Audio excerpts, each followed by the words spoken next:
فاسألوا أهل الذكر إن كنتم لا تعلمون۔ غیر اہل حدیث غیر سلفی منہج کے علماء سے علم حاصل کرنا چاہتے ہیں، غیر اہل حدیث غیر سلفی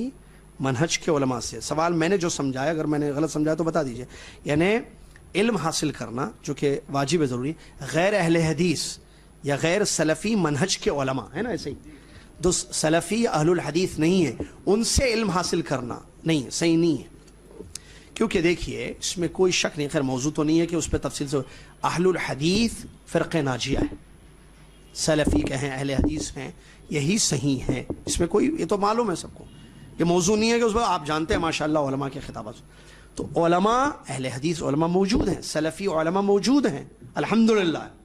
انہی سے علم حاصل کیا جائے کیونکہ وہی علماء ربانیین ہیں، انہی کے پاس حق ہے، کیونکہ سلف کا منہج سب سے صحیح منہج ہے، سلف کا عقیدہ ہی سب سے صحیح عقیدہ ہے جس پر جو ہے اہل الحدیث یا سلفی احباب یا جماعتیں کام کر رہی ہیں، لہٰذا ان کے جو علماء ہیں اہل الحدیث علماء یا سلفی علماء انہی سے علم حاصل کرنا ہے، دوسروں سے علم حاصل نہیں کیا جائے گا، کیوں؟ اس لیے کہ جن کے پاس صحیح عقیدہ ہے وہیں سے صحیح عقیدہ آپ کو ملے گا، جن کے پاس صحیح منہج ہے وہی آپ کو صحیح منہج دیں گے، جو خود صحیح عقیدے پر نہ ہو وہ دوسروں کو کیا دیں گے؟ عربی میں کہتے ہیں فاقد الشیء لا یعطیہ، جس کے پاس کچھ نہیں وہ آپ کو کیا دے گا،